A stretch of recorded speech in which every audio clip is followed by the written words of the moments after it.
तो बच्चों dielectric material के बाद बच्चों आज हम पढ़ने वाले हैं पोलराइजेशन। ठीक है, इसको आगे कंटिन्यू करने से पहले लास्ट वीडियो में हमने सीखा था कि अगर हमारे पास टू अपोजिटली चार्ज प्लेट होती है तो उसके मिड में, उनके बीच में हम जब फिल करते हैं किसी डाइलेक्ट्रिक मटेरियल को, जैसे माइका, ठीक है, डाइवुड, सिरामिक, तो उनके जो एटम्स होते हैं, उनके जो मॉलिक्यूल्स होते हैं वो पोलराइज हो जाते हैं। मतलब उनमें नेगेटिव चार्ज एक तरफ, पॉजिटिव चार्ज एक तरफ।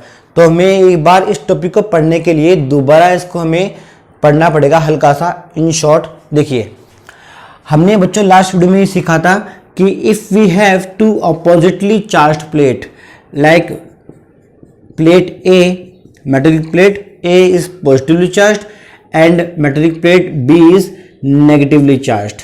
Okay, now we fill the dielectric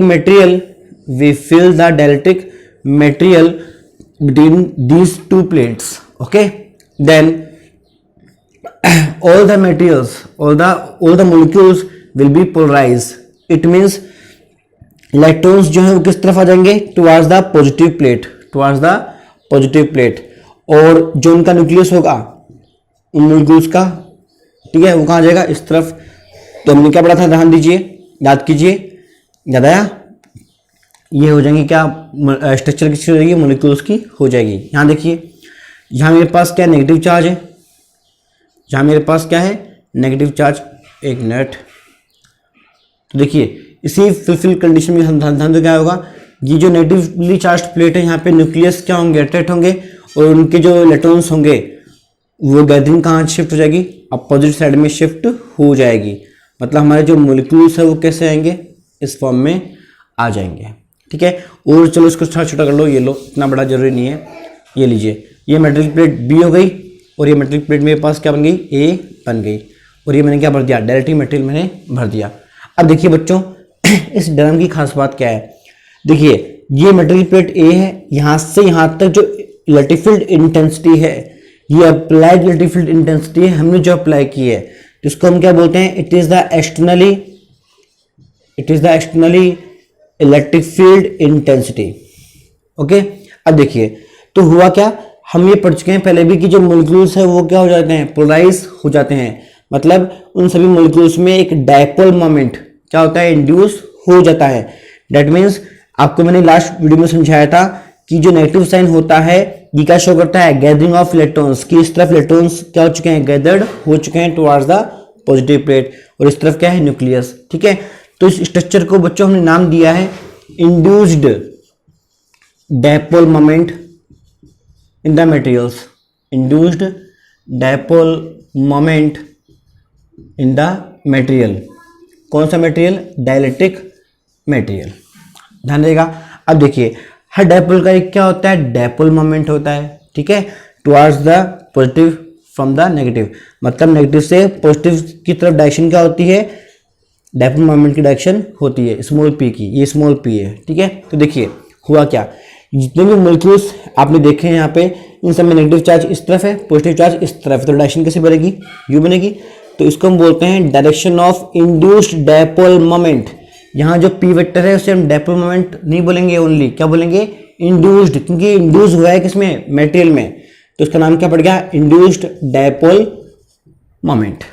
ठीक है, अब देखिए तो आपको डायग्राम अगर दोबारा समझ में अगर आ चुका है तो देखिए अब आपको डेफिनेशन समझ में पक्का आएगी। ध्यान दीजिए मैंने क्या लिखा है, due to the effect of external electric field, इसकी बात कर रहे हैं, due to the effect of external electric field the amount of induced dipole moment, amount का मतलब किस अमाउंट में हुआ है, कितने मॉलिक्यूल्स पोलराइज्ड हुए हैं। ठीक है, तो देखिए the amount of induced dipole moment per unit volume, volume क्यों ले रहे भाई, ये मटेरियल मान लीजिए मैंने भर दिया, फिल कर दिया बिटवीन द प्लेट्स, तो इसका एक वॉल्यूम होगा। ठीक है, इसका एक क्या होगा, वॉल्यूम होगा। तो हम क्या बोलेंगे, ध्यान दीजिए, the amount of induced dipole moment per unit volume is called as polarization. ठीक है, सिंबल क्या होता है इसका, कैपिटल पी, जहां भी कैपिटल पी सिंबल आए वो सिंबल इसका होता है, पोलराइजेशन का होता है। ठीक है, और इसका एक और नाम होता है पोलराइजेशन वेक्टर, क्योंकि ये वेक्टर फॉर्म में होता है, क्योंकि डायरेक्शन हुई नहीं हुई इसकी एक, तो ध्यान देना हमेशा पोलराइजेशन कैसी क्वांटिटी होती है, वेक्टर क्वांटिटी होती है।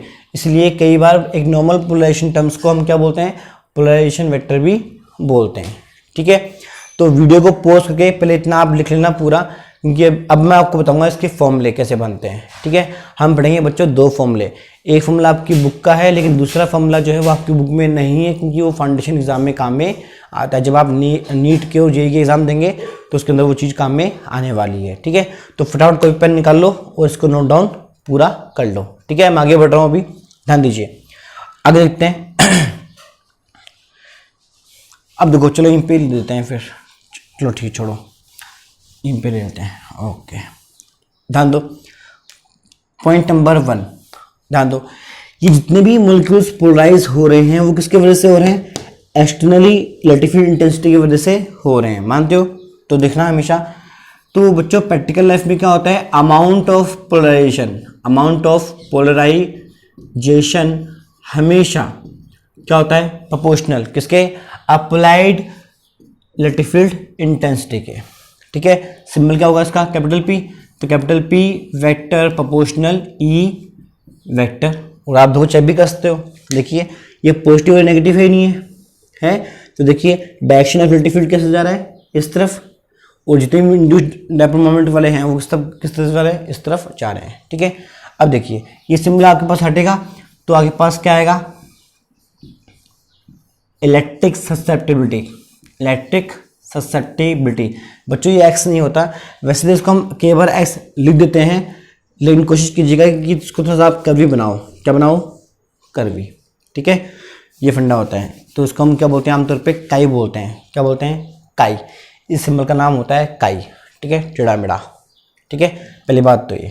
अब ये है क्या, ध्यान दीजिए बच्चों, आपके पास जहाँ भी काई आए, क्या है, काई, तो ध्यान देना ये है क्या, इसका नाम तो होता है इलेक्ट्रिक ससेप्टिबिलिटी, इलेक्ट्रिक ससेप्टिबिलिटी।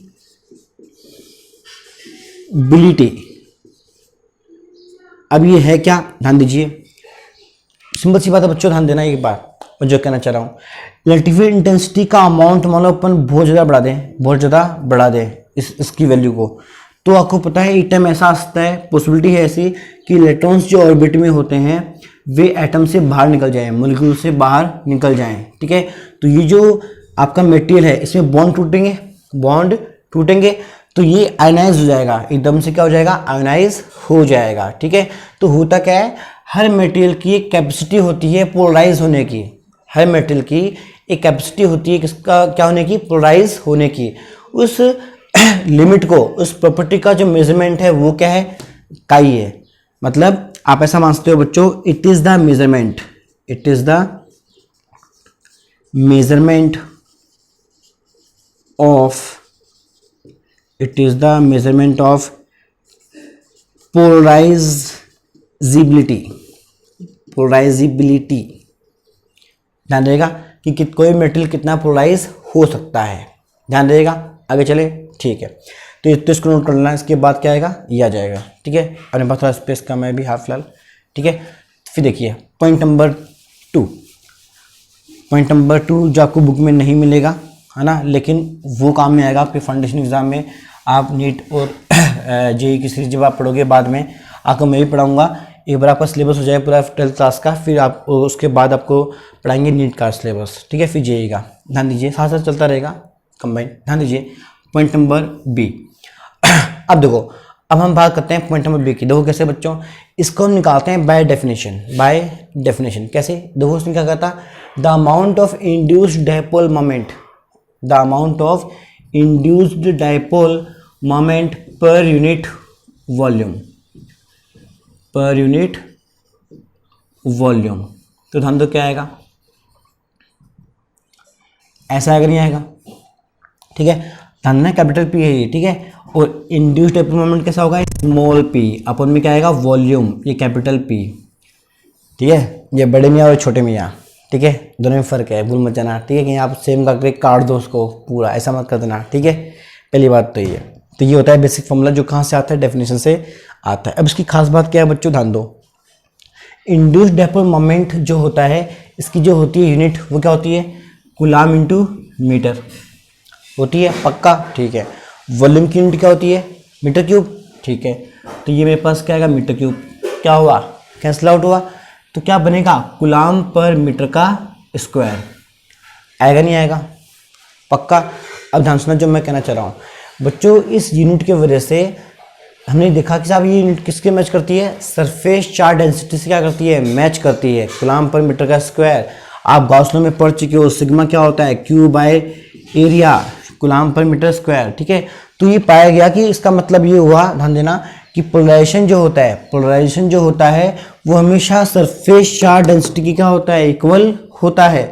इसीलिए बच्चों इस बेसिस के ऊपर ध्यान देना, इस कंसेप्ट के ऊपर हमेशा हमने माना है कि डायपोल मोमेंट जो होता है, सॉरी, जो पोलराइजेशन होता है वो हमेशा सिग्मा की क्या होता है, इक्वल होता है।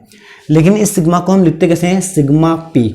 क्या लिखते हैं, सिग्मा पी। एक नीचे पी लगा देते हैं एक सिंबॉलिक फॉर्म में। क्यों लगाते हैं वो सुनिए बच्चों। सिग्मा का एक नॉर्मल नाम क्या होता है, सरफेस चार्ज डेंसिटी। लेकिन सिग्मा पी को हम आमतौर पे क्या बोलते हैं, ध्यान देना, induced surface charge density, induced surface charge density. अब ये क्यों बोला वो देखिए। आपको बच्चों मैंने हमेशा बोला है कि फिर इसको समझो, आप रट्टा नहीं मारना है, बिल्कुल भी समझना है चीज़ों को, ध्यान दीजिए। ये हमने क्यों बोला, ध्यान देना। लास्ट वीडियो में बच्चों आपको मैं समझा चुका हूँ, आपको याद हो तो, कि ये दोनों जो चार्जेस हैं बहुत पास पास में हैं, तो ये दोनों एक दूसरे का इफेक्ट क्या कर देते हैं, कैंसिल आउट कर देते हैं। क्या कर देते हैं, कैंसिल आउट कर देते हैं। तो देखिए इस पूरे मटेरियल में एक तरफ तो क्या है, पॉजिटिव चार्ज है, और एक तरफ क्या है, नेगेटिव चार्ज है या नहीं है। जो सरफेस पे है, सरफेस पे इंड्यूस हो चुका चार्ज, ठीक है, तो इसलिए हम यहाँ पे हम क्या बोलते हैं, it is the induce surface charge density, ठीक है। तो ये आपको भूलना नहीं है, ये आगे हम डेरिवेशंस जब होंगे फ्यूचर में कभी ट्रिक्स हम जब काम में लेंगे जेई के अंदर में, तो हम ये काम में लेंगे, ठीक है। पी इक्वल टू में सिग्मा पी। आगे चले, ठीक है, ध्यान रहेगा, ओके। अब देखिए point number C, point number C. आप बच्चों हमेशा ध्यान रखना लाइफ के अंदर कि जो पोलराइजेशन होता है, पोलराइजेशन होता है वो सभी डायरेक्टिव मटेरियल्स का नहीं होता, मतलब सभी इंसुलेटर मटेरियल्स का नहीं होता, सॉरी, ठीक है। क्योंकि आपको मैंने पहले भी कहा था, all the directive materials are insulator but all the insulator are directive material, it is not necessary, it is not necessary, ध्यान रहेगा, ठीक है। बस ये हमारे पास बच्चों 3 पॉइंट्स थे, तो हम आज पढ़ चुके हैं पोलराइजेशन। नेक्स्ट वीडियो में बच्चों हम पढ़ेंगे कैपेसिटर, फेमस टॉपिक, बहुत ही बेसिक टॉपिक, नीट और आपके जेई के लिए बहुत ही इंपॉर्टेंट आपके पास सेक्शन आने वाला है पूरा कैपेसिटर के अंदर। हम पढ़ेंगे कैपेसिटर कैसा बनता है, कैपेसिटर में हम क्या क्या चीज़ें फिल करते हैं, क्या क्या होता है, पूरा हर कुछ, ठीक है। तो वीडियो अगर आपको अच्छा लगे तो लाइक शेयर सब्सक्राइब करना ना भूलें, ठीक है।